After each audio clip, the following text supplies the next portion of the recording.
भगवान महावीर स्वामी की जय। ओ वीर शासन स्वामी, ओ वीर शासन स्वामी, अब दर्शन दिखा दो जी, इस भूले भटके राही को रास्ता बता दो जी। ओ वीर शासन स्वामी, ओ वीर शासन स्वामी, अब दर्शन दिखा दो जी, इस भूले भटके राही को रास्ता बता दो जी। ओ वीर तेरे में तन्मय होकर तेरा दर्शन होता है, तेरा दर्शन होता है।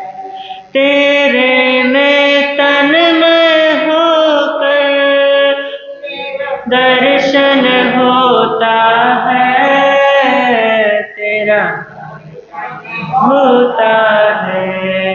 अब उस अपनी हीलों में, अब उस अपनी हीलों में यह लो मिला दो जी, इस भूले भटके राही को रास्ता दिखा दो जी, इस भूले भटके राही को रास्ता बता दो जी। ओ वीर शासन मेरा जीवन है अवगुण भरा, तो सद्गुण से भरा, तो सद्गुण से भरा। मेरा जीवन है अवगुण भरा, तो सद्गुण से भरा, तो सद्गुण से भरा। ऐ पारस इस लोहे को, ऐ पारस इस लोहे को अब सोना बना दो जी, इस भूले भटके राही को रास्ता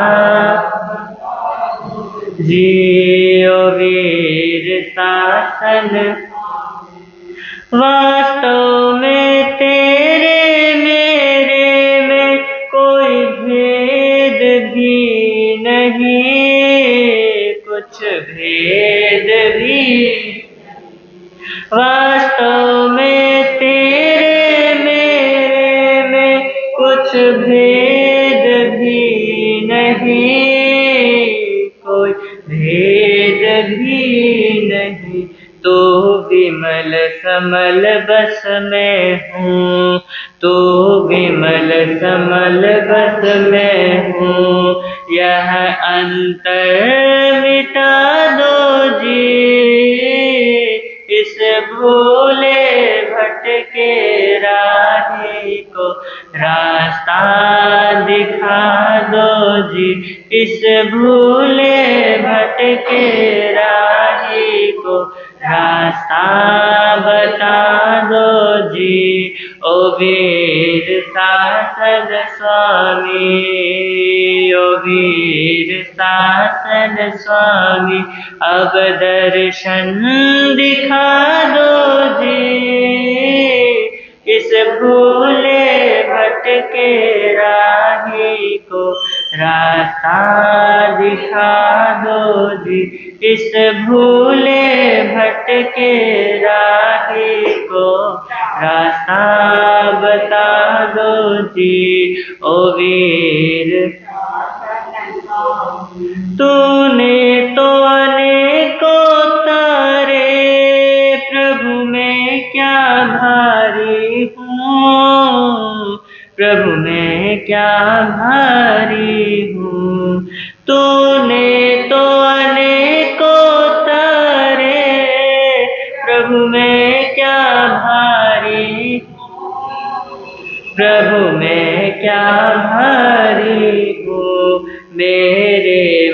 मंदिर में बस कर, मेरे मन मंदिर में बस कर। अब ऊंचा उठा दो जी इस भूले भटके राही को, रास्ता बता दो जी इस भूले भटके राही को, रास्ता दिखा दो जी। ओ वीर शासन अभी चल दिल चंदन चाहता, एक तेरी ही शरण, एक तेरी ही शरण। अभी चल दिल चंदन चाहता, एक तेरी ही शरण, एक तेरी ही। सूखे इस दिलवाड़ी को, सूखे इस दिलवाड़ी को, करुणा कर खिला दो जी इस भूले भटके राही को, रास्ता दिखा दो जी इस भूले भटके राही को, रास्ता बता दो जी। ओ वीर शासन स्वामी, ओ वीर शासन स्वामी, अब दर्शन दिखा दो जी इस भूले भटके राही को, रास्ता दिखा दो जी इस भूले भटके राही को, रास्ता बता दो जी। ओ वीर शासन स्वामी। से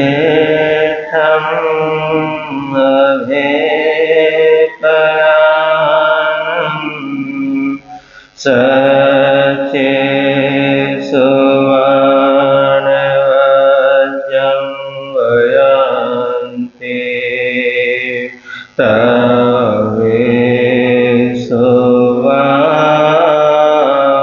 उत्तमं चेरं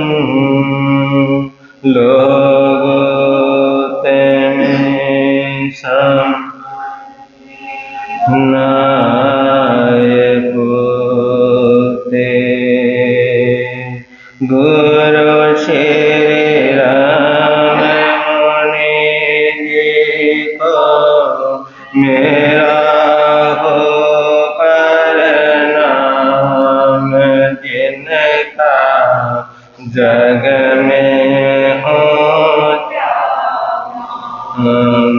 जिनका जग में हो। गुरु श्री प्रेम सुख जी को मेरा हो प्रणाम, जिनका जग में ऊंचा नाम, जिनका जग में ऊंचा। दीन के बंधु करुणा सिंधु, जपल सुबह और शाम, जिनका जग में ऊंचा नाम, जिनका जग में ऊंचा नाम। सबसे पहले शासनपति शरमन भगवान महावीर स्वामी की सदाकार जय हो, विजय हो। ध्यान योगी आचार्य सम्राट पूज्य श्री शिव मुनि जी महाराज साहब, जिन शासन गौरव पूज्य गुरुदेव श्री राम कुमार जी महाराज साहब, परम सेवा भावी पूज्य गुरुदेव श्री प्रेम सुख जी महाराज साहब महाशरमन पूज्य गुरुदेव श्री सतीश मुनि जी महाराज साहब संघ रत्न उपाध्याय परवर पूज्य गुरुदेव श्री रविंद्र मुनि जी महाराज साहब सर्वधर्म दिवाकर पूज्य गुरुदेव श्री रमणीक मुनि जी महाराज साहब इन सभी गुरु भगवंतों की सदाकाल जय हो। विजय पाठ पर विराजित हिमाचल रतन पूज्य गुरुदेव श्री जितेंद्र मुनि जी महाराज साहब के चरणों में सशक्त बंदन। तेजस्वी मुनि जी उपस्थित धर्म प्रेमी बंधुओं तथा माता बहनों, आपके समक्ष कुछ देर के लिए कुछ कहूँ उससे पूर्व गीत की 2 लाइनें हैं। आप सभी बोलने का भाव रखें, चिंतन मनन करने का भी आपने भाव रखना है।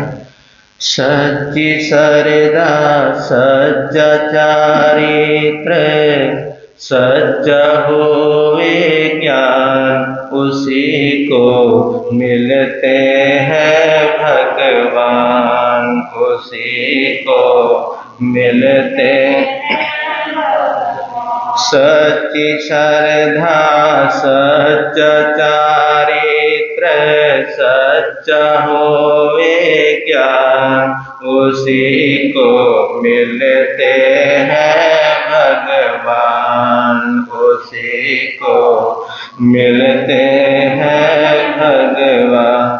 चांद सा निर्मल फूल सा कोमल उज्जवल सूर्य समान, उसी को मिलते हैं भगवान, उसी को मिलते हैं।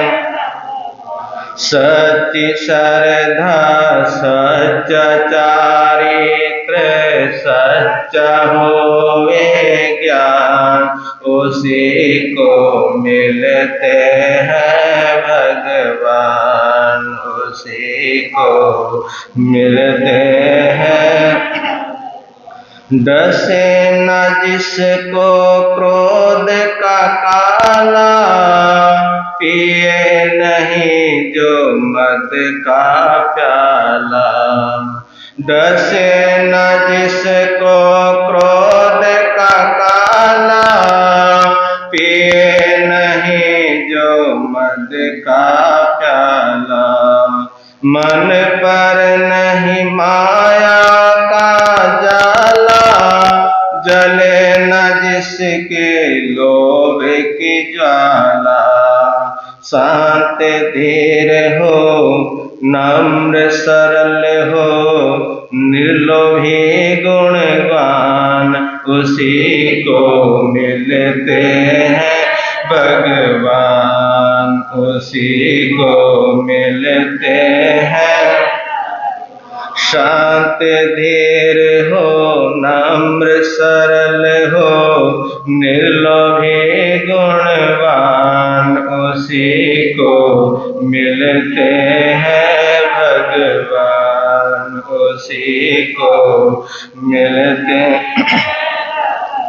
सच्ची श्रद्धा सच्चा चारित्र सच्चा होवे ज्ञान, उसी को मिलते हैं भगवान, उसी को मिलते भगवान। चांद न चांद सा निर्मल फूल सा कोमल उज्जवल सूर्य समान, उसी को मिलते हैं भगवान, उसी को मिलते हैं भगवान। सच्ची श्रद्धा सच्चा चारित्र सच्चा होवे ज्ञान, उसी को मिलते हैं भगवान। जो चांद सा निर्मल होता है, फूल सा कोमल होता है,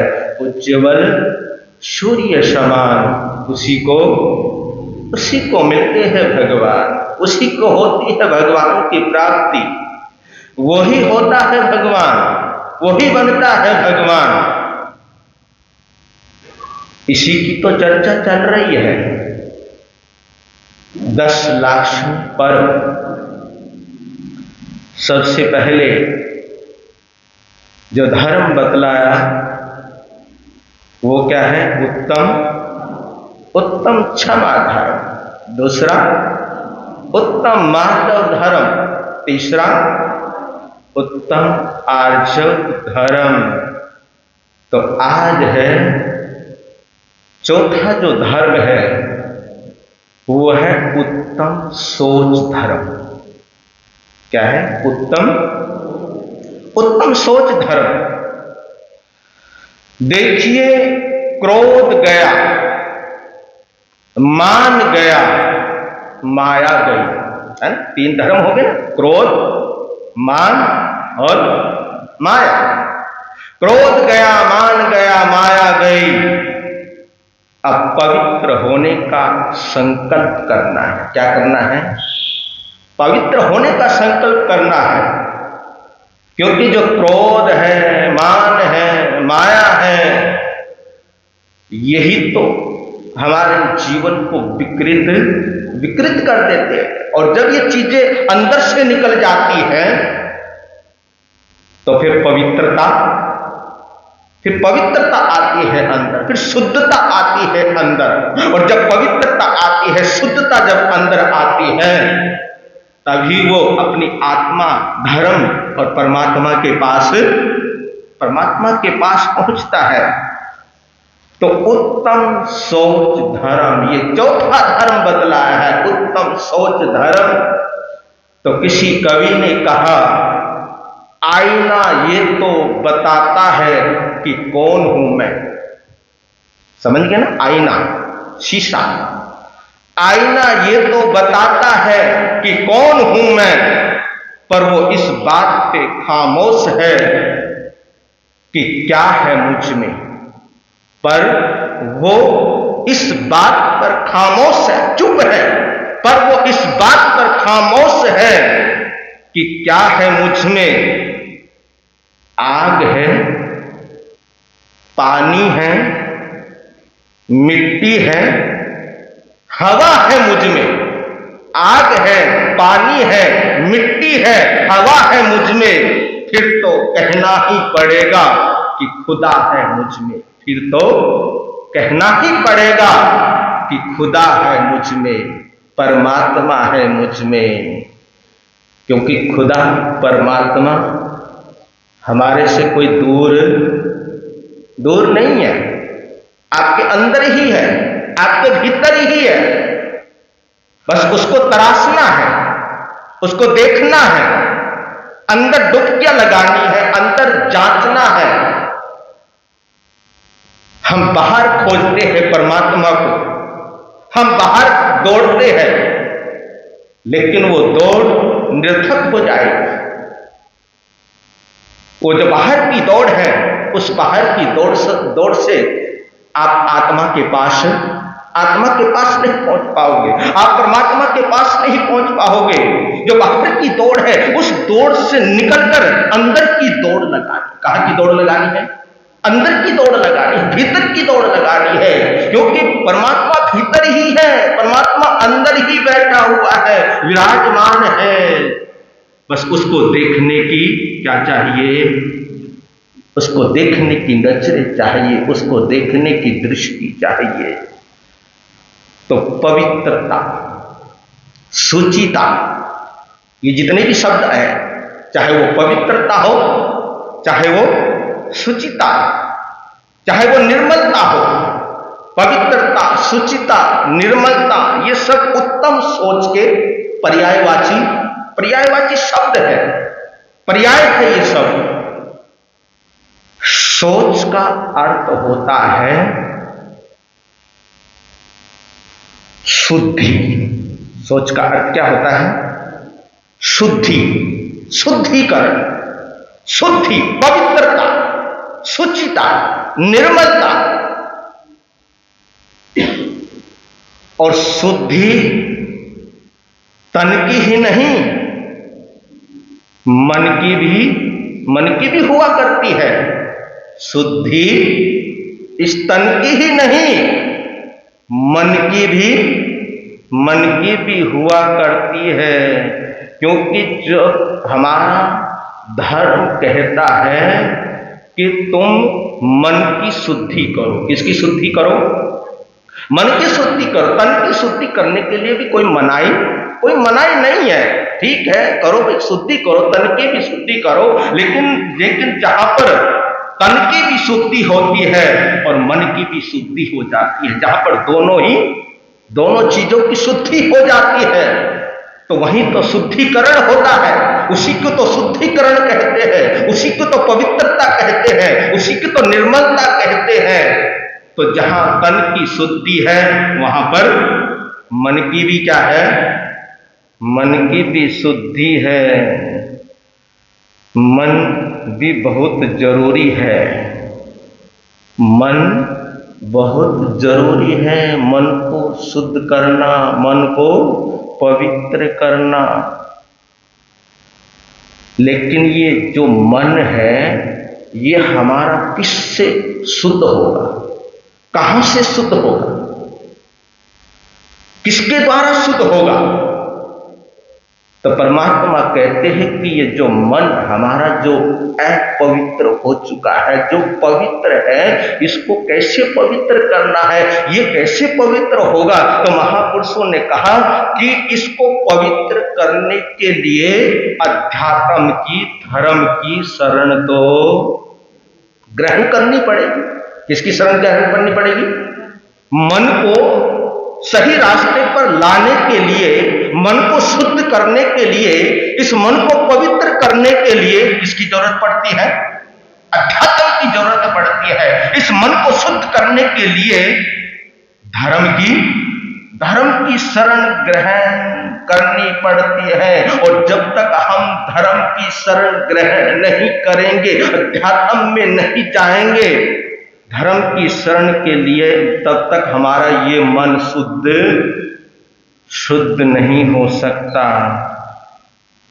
इसलिए तो कहते हैं कि तन को ही नहीं, मन को भी मांझो, है ना? मांझते हैं ना शरीर को, है ना? रगड़ के क्या करते हैं हम? शरीर को धोते हैं कि कहीं कुछ मैल ना रह जाए। लेकिन एक अंदर की मैल भी है। कहां की मैल है? एक अंदर की है, जो मैल जो अंदर जो चिपकी हुई है, जो रची पची है अंदर, उस मैल का तो ध्यान ही नहीं जाता। वहां तक तो हम पहुंच ही नहीं पाते। तो तन को ही नहीं मांझना, मन को भी क्या करना है? मन को भी मांझना है। और जब हम इस मन को मांझते रहेंगे और मन को मांझते रहने पर जो हमारे अंदर जो विकार है, जो काम है, जो क्रोध है, जो मान है, जो माया है, जो लोभ है, आदि विकार, जितने भी विकार है, ये सारे के सारे विकार दूर होते चले जाएंगे। कब? जब हम अपने मन को क्या करेंगे? मन को मांझेंगे, अपने मन को देखेंगे, अपने मन को शुद्ध, पवित्र, निर्मल करेंगे, तो ये अपने आप ही ऑटोमेटिक, ये जो जितने भी विकार मैंने आपको बतलाए, ये विकार अपने आप ही क्या होते चले जाएंगे? दूर होते चले जाएंगे। ये विकार निकलते चले जाएंगे। क्योंकि केवल चेहरा ही नहीं, उसमें हमारा ये चारित्र भी है। चेहरा ही नहीं है, इसके अंदर हमारा क्या है? हमारा चारित्र भी है। अब हम चेहरे को ही देखते रहे, चेहरे को ही मांझते रहे और अपने आप को क्या कर जाए? अपने आप को भूल जाए, अपनी आत्मा को भूल जाए, अपने चारित्र को भूल जाए, तो चेहरा भी है और चारित्र भी है, दोनों ही चीज है। और जिसने भी लोभ पर विजय पाली, लोभ के ऊपर जिसने विजय पाली, उसने इस संसार में सब कुछ क्या कर लिया? सब कुछ जीत लिया है, सब कुछ हासिल कर लिया है, सब कुछ पा लिया है। क्योंकि लोभ चित्त को कलुषित करता है। किसको कलुषित करता है? ये जो चित्त है, ये जो हमारा मन है, इस मन को ये जो लोभ है क्या करता है? ये कलुषित करता है। और जितने भी अवगुण हैं, जितने भी अवगुण हैं, चाहे वो चोरी हो, चाहे वो झूठ हो, चाहे वो हत्या हो, सभी कषाय, जितने भी कषाय हैं, जो भी कुविचार है और दुष्प्रवृत्तियां, ये सब की सब लोभ के किसके वशीभूत है? ये जो भी मैंने आपको बतलाई, सारी की सारी कुप्रवृत्तियां, कुविचार, चोरी, झूठ, हत्या, कषाएं, ये सब के सब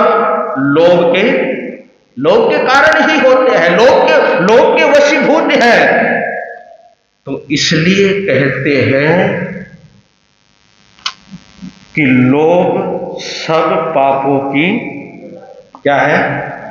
लोभ सब पापों की जड़ है। एक व्यक्ति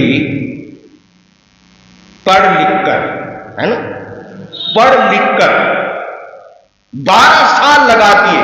कितने साल? 12 साल लगा दिए अध्ययन में, और इतना पढ़ा, कहते हैं कि सारे के सारे आगम क्या, ग्रंथ क्या, वेद क्या, पुराण क्या, सारे के सारे पढ़ चुका, कंठस्थ कर लिए। और कंठस्थ करने के बाद, पढ़ने के बाद अपने घर आता है, और जैसे ही अनपढ़ बाप से मुलाकात हुई, अपने बाप से मुलाकात हुई, तो बाप बड़ा प्रसन्न हुआ, बड़ा खुश हुआ कि मेरा बेटा क्या करके आया है? मेरा बेटा पढ़कर आया है। तो बाप ने पूछ लिया कि बेटा ये बता कि पाप का बाप कौन है? पाप का बाप कौन है? तो एकदम चकरा गया, कहा कि पिताजी ये तो मेरे को पढ़ाया ही नहीं कि पाप का बाप कौन? ये तो मैंने पढ़ा ही नहीं किसी बुक्स में, किसी किताब के अंदर, किसी ग्रंथ के अंदर, ये तो मैंने पढ़ा ही नहीं है कि पाप का बाप कौन है। कमाल की बात है, जब उत्तर नहीं दे पाया तो निराश हो गया, और जब निराश हो गया, उदास पर निराश, घर से ही बाहर निकल गया, इधर उधर भटकता रहा, इधर उधर जाता रहा। इसलिए कि पाप का बाप कौन है, इसको जानने के लिए, इसको पूछने के लिए, इसका समाधान करने के लिए इधर उधर भटकता एक मकान के सामने पहुंच गया।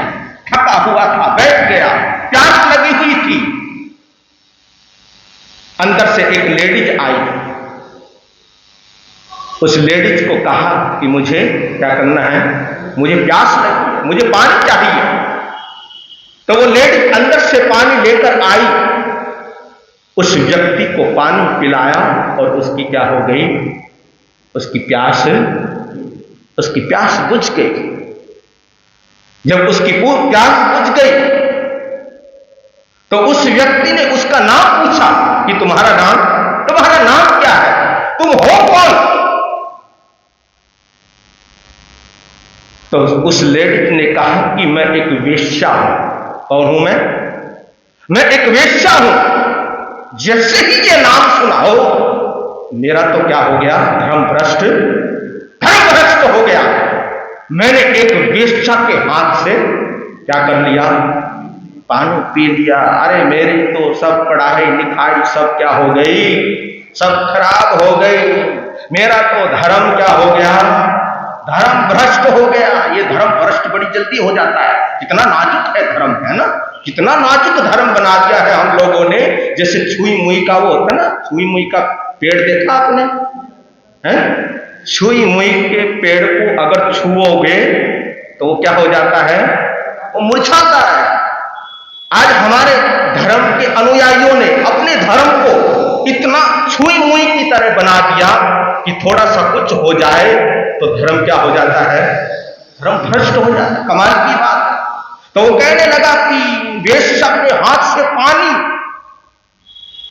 और मेरा तो क्या हो गया, धर्म भ्रष्ट हो गया। सोच ही रहा था तो वो महिला कहने लगी कि लगता है कि तुम बहुत थके हुए मालूम दिखते हैं, तुम थके हुए हो और लगता है कि तुम्हारे को भूख भी लग रही है। एक काम करो, ऐसा करो कि तुम अंदर आओ और आराम कर लो, आराम भी हो जाएगा और तुम्हारे को मैं भोजन भी दे देती हूं, तुम भोजन भी कर लेना। कहा कि ना, कमाल की बात है, पहले ही मेरा क्या हो गया, पहले ही मेरा धर्म भ्रष्ट हो गया, क्योंकि वेश्या के हाथ से मैंने क्या किया है, पानी पिया। नहीं, ऐसा नहीं कर सकता मैं, दोबारे भूल नहीं कर सकता। तो वेश्या ने कहा कि अगर तुम अंदर आओगे, खाना खाओगे, तो तुम्हारे को 5 सोने के सिक्के मिलेंगे। कितने मिलेंगे?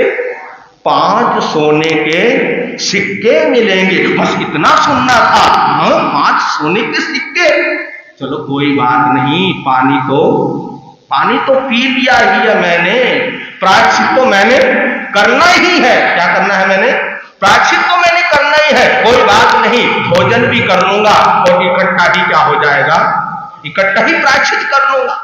फिर कहा, उस युवक ने कहा कि देखो, मैं तुम्हारे यहां पर भोजन तो कर सकता हूं, लेकिन मैं खुद बनाऊंगा और खुद खाऊंगा, मैं तुम्हारे हाथ का बनाया हुआ भोजन नहीं करूंगा। कहा कि ठीक है, अंदर आओ। सामग्री आ गई। जब सामग्री आ गई तो उस महिला ने कहा कि देखो, अगर तुम मेरे हाथ का बनाया हुआ भोजन खाओगे तो तुम्हारे को 5 और सोने की असरफिया, 5 और सोने की असरफिया मिलेगी। सोचने लगा, चल कोई बात नहीं भाई, क्योंकि मैंने तो कभी एक असरफी भी नहीं देखी। कोई बात नहीं, इकट्ठा ही क्या कर लूंगा मैं, इकट्ठा ही प्रायश्चित ले लूंगा, इकट्ठा ही प्रायश्चित कर लूंगा। कोई बात नहीं, बनाओ। भोजन आ गया बनकर, भोजन करने लगा। महिला ने रोक दिया, कहा कि एक कोर मेरे हाथ से खा लो। कहा कि नहीं, कमाल की बात है, मैं तुम्हारे हाथ से नहीं खा सकता, क्योंकि तुम क्या हो, तुम वेश्या हो, और तुम्हारे हाथ से मैं भोजन करूं, तुम्हारे हाथ से मैं भोजन खाऊं और तो मेरा धर्म क्या हो जाएगा, और धर्म भ्रष्ट हो जाएगा। ऐसा नहीं हो सकता। फिर उस महिला ने कहा कि मेरे पास 20 और है। कितनी? मेरे पास 20 और है, मैं क्या करूंगी, तुम ही उनको क्या कर लो, ले लो। बस एक और ही तो खाना है, ज्यादा नहीं खाना, एक और ही तो खाना है, क्या दिक्कत है एक और खाने में। तो कहा, मुंह खोल दिया। किसने? उस व्यक्ति ने मुंह खोल दिया, और जैसे ही मुंह खोला उसने एक थप्पड़ मारा खिंचा के। किसको? उस महिला ने उस व्यक्ति को एक थप्पड़ मारा खिंचा के, और कहने लगी कि तू ये सोच रहा है कि तू मेरे प्रेम में आकर, मेरी मोहब्बत में आकर तू खाना खा रहा है मेरे हाथ से। ऐसा नहीं है, तू तो लोभ में इन असरफियों के, इन सिक्कों के चक्कर में तू क्या कर रहा है, तू खाना खा रहा है। अरे तू आया कहां से, किसने आया कि मैं पाप का बाप कौन है ये पूछने के लिए अपने घर से निकला हूं कि पाप का बाप कौन है, यही जानने के लिए, यही पूछने के लिए मैं अपने घर से निकला था। एक और थप्पड़ मारा और कहा कि यही तो पाप का बाप है। 5 असरफियों से तो 10 असरफिया तक पहुंच गया, 10 से तो 20 असरफियों तक पहुंच गया, असरफिया बढ़ती गई और तू नीचे गिरता गया। तो यही तो पाप का बाप है। लोभ सब पापों की क्या है? जड़ है। इसलिए तो कहते हैं, ये कहावत आती है कि लोभ पाप का बाप है। लोभ पाप का बाप आगम बोल रहे हैं, लोभ पाप का बाप आगम बोल रहे हैं, बच के रहना आप आगम बोल रहे हैं, बच के रहना आप आगम बोल रहे हैं। ये लोभ है। लोभ आगे से आगे बढ़ता ही चला जाता है। और कहते हैं कि क्रोध की अधिकतम सीमा, क्रोध की जो गुस्सा है, जो क्रोध है, क्रोध की अधिकतम सीमा, या यूं कहूं क्रोध की उम्र, है ना, सीमा कहो या उम्र कहो, तो महापुरुषों ने बतलाया यहां पे कि क्रोध की अधिकतम सीमा, क्रोध की अधिकतम उम्र 48 मिनट की है। कितनी? 48 मिनट की। सामायिक भी होती है ना, कितने मिनट की होती है सामायिक, है ना, कमाल की बात। 48 मिनट की सामायिक होती है। और अगर 48 मिनट तक अगर हम सामायिक में रह जाए, किस में रह जाए? 48 मिनट तक अगर हमारी भाव दशा, हमारी जो ये भाव दशा है एक जैसी रह जाए, सामायिक में रह जाए, संभाव में रह जाए, इसलिए तो हम सामायिक आधी अधूरी कर पाते हैं, क्योंकि हमारी भाव दशा एक जैसी नहीं रहती है। कभी गिरती है, कभी चढ़ती है, कभी उतरती है, कभी चढ़ती है, कभी मन पवित्र होता है, कभी मन अशुद्ध होता है। अरे भगवान को 12.5 साल लग गए एक सामायिक तब जाकर हुई। तो क्रोध की सीमा कितनी बतलाई? अधिकतम 48 मिनट की होती है। और ये जो मान है, सम्मान है, मान तब तक बना रहता है जब तक उसे नीचा ना दिखे, उसको नीचा ना दिखे। क्योंकि भाई ये जो मान है ना, जो अभिमान है, ये क्या करता है? आदमी को ऊपर की तरफ, फिर वो किसी को कुछ नहीं समझता है। और जब दूसरा कोई उसका मान तोड़ता है, अभिमान तोड़ता है, तब उसको पता लगता है। तो जब मान आता है अंदर, अभिमान आता है अंदर, तो फिर आदमी की चाल देखिए, आदमी की भाषा देखिए, आदमी की बोली देखिए, वो सब क्या हो जाती है? चेंज हो जाती है। लेकिन ये मान तब तक बना रहता है जब तक उसे नीचा ना दिखने लग जाए, तब तक बना रहता है। यानी मायाचार भी अल्पकाल तक ही रहता है, थोड़े समय तक ही रहता है ये मायाचार। लेकिन लोभ जो है, ये जो लोभ है, लोभ जन्म से लेकर मृत्यु तक, बोलो सही है या नहीं है? लोभ जन्म से लेकर मृत्यु तक बना रहता है। धन का, नाम का, प्रतिष्ठा का, स्वर्ग का, मोक्ष का, सबका लोभ क्या रहता है? सबका लोभ बना रहता है। यहाँ तक कि पुण्य और सुख का भी लोभ मनुष्य का पीछा नहीं छोड़ता। और एक बात याद रखना, लोभ की नींव पर खड़ा धर्म क्षण भंगुर होता है। लोभ की नींव समझ के ना, ये मकान किस पे टिका हुआ है? स्थान ये नींव के ऊपर टिका हुआ है। तो जो लोभ की नींव होती है, एक तो ये मकान की नींव है, एक लोभ की नींव होती है। लोभ की नींव पर खड़ा धर्म क्षणभंगुर होता है, थोड़ी ही देर के लिए होता है। आज पाने की आकांक्षा और मृत्यु का भय, ये दो चीजें हैं, पाने की आकांक्षा और मृत्यु का भय,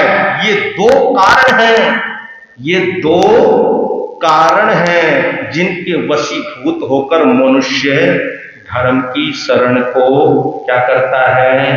पाने की इच्छा है ना, ये भी मिल जाए, वो भी मिल जाए, ये भी आ जाए, वो भी आ जाए, अरे सब कुछ आ जाए। तो उस पाने की इच्छा को लेकर आदमी क्या करता है? आज का आदमी धर्म करता है, अंदर भय बना रहता है, कभी मौत का भय है, कभी किसी चीज का डर है कि मेरे साथ कोई बुरा ना हो जाए। इस डर के मारे, इस भय के मारे वो किसकी शरण ग्रहण करता है? धर्म की शरण ग्रहण करता है। वो बिरले हुआ करते हैं जिनके अंदर ना तो कोई इच्छा होती है, ना कोई तृष्णा होती है, ना कोई भय होता है, ना कोई डर होता है। वो बिरले हुआ करते हैं जिसके अंदर धर्म हुआ करता है। धर्म लोभ नहीं है। धर्म क्या नहीं है? धर्म लोभ नहीं, एक संतुष्टि का नाम है धर्म। एक संतुष्टि का नाम है धर्म। धर्म भय नहीं, धर्म अभय का नाम है धर्म। क्योंकि लोभ का जन्म किससे होता है? लोभ का जन्म तृष्णा से होता है। किससे होता है? लोभ का जन्म तृष्णा से होता है। लोभ का जन्म इच्छाओं से होता है। एक बार समय हो गया, क्या करें?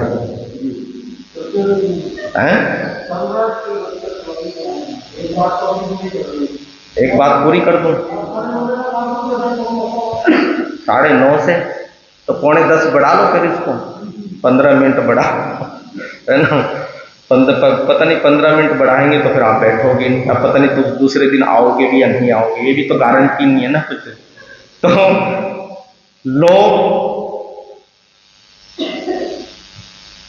लोभ की नींव किस पर खड़ी है? हाँ, तो बहुत अच्छा। तो एक बार एक व्यक्ति को अधिक से अधिक जमीन पाने की लालसा, अधिक से अधिक जमीन पाने की लालसा। क्योंकि भैया ये जो जमीन है ना, ये जो जमीन के जो टुकड़े हैं, इन टुकड़े के ऊपर हम एक दूसरे से लड़ने लग जाते हैं, झगड़ने लग जाते हैं, छोटी सी जमीन के टुकड़े के ऊपर। देखिए, ना तो उसने साथ लेके जाना है और ना ही आपने साथ लेकर जाना है।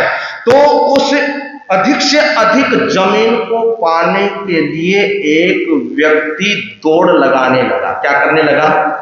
दौड़ लगाने लगा। दौड़ लगा रहा है, दौड़ लगा रहा है, दौड़ लगा रहा है, दौड़ता जा रहा है, दौड़ता जा रहा है। यही इच्छा है अंदर, यही कामना है अंदर, यही तृष्णा है अंदर कि मेरे को ज्यादा से ज्यादा जमीन की प्राप्ति हो जाए, जमीन मेरे को ज्यादा से ज्यादा मिल जाए। दौड़ लगा रहा है, दौड़ लगा रहा है, लेकिन दौड़ते दौड़ते वो ये भूल गया है कि जहां से तूने दौड़ लगाई है वहीं पर दोबारा उसको भी क्या करना है?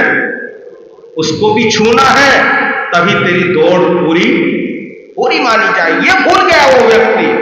जब उसको याद आया, फिर वापस आया, दौड़ लगाने लगा, लेकिन इतना दौड़ चुका था कि उसकी सांसें उखड़ने लगी, उसकी सांसें फूलने लगी, थक गया, हाँफ गया और हाँफते हाँफते जमीन के ऊपर गिर पड़ा। और जमीन के ऊपर जैसे ही गिरा तो दम निकल गया, ऊपर पहुंच गया। लेकिन दम तोड़ने से पहले इन संसारिक लोगों को एक संदेश जरूर दिया। दम तोड़ने से पहले इन संसारिक लोगों को एक संदेश जरूर दिया और कहा कि उसकी कब्र के ऊपर ये लिख दिया जाए, उसकी कब्र के ऊपर ये लिख दिया जाए कि दुनिया में इंसान को 2 गज जमीन से ज्यादा कुछ नहीं चाहिए। इसलिए तो कहते हैं कि जैसे जैसे लाभ बढ़ता है वैसे वैसे लोभ बढ़ता जाता है। फिर आदमी नहीं आदमी का लालच दौड़ता है। आदमी नहीं दौड़ता, कौन दौड़ता है? आदमी के अंदर जो इच्छाएं हैं, आदमी के अंदर जो तृष्णाएं हैं, जो लोभ है, तो आदमी नहीं दौड़ता, आदमी का लालच दौड़ता है। और इस बात को अपने अंदाज में अरिहंत परमात्मा ने, प्रभु ने कहा कि इच्छाएं अनंत है। इच्छाएं क्या है? इच्छाएं अनंत है। इच्छा हूं आकाश समा अनंत किया, प्रभु ने तो कह दिया। बड़ा प्यारा सूत्र है, छोटा सा सूत्र है कि इच्छा हूं आकाश समा अनंतिया। इच्छाएं आकाश के समान अनंत है। और इच्छाओं का दमन लोभी व्यक्ति नहीं कर सकता। जो संतोषी होगा, जिसके अंदर संतोष होगा, वही व्यक्ति इच्छाओं का दमन कर सकता है। तो ये इच्छाएं आदमी को क्या कर देती है? आदमी को गुमराह कर देती है, आदमी को भटका देती है। तो इच्छाओं से निकलिए और धर्म से जुड़िए। इच्छाओं से निकलिए, धर्म से निकलिए। क्योंकि जरूरी नहीं है कि हमारी हर इच्छा, बोलो, जरूरी नहीं है कि हमारी हर इच्छाएं क्या हो, हमारी हर इच्छाएं पूरी हो। क्योंकि कहते हैं ना कि इच्छाएं तो बादशाहों की भी अधूरी रह जाती है। इच्छाएं तो बादशाहों की भी अधूरी रह जाती है और जरूरतें फकीरों की भी पूरी हो जाया करती है। जो गम वीर नाम के, हीर मोती गुरु नाम के, हीर मोती मैं बिखराऊं गले गले। ले लो रे कोई राम का प्यारा, शोर मचाऊं गले गले। ले लो रे कोई गुरु का प्यारा, शोर मचाऊं गले गले। हो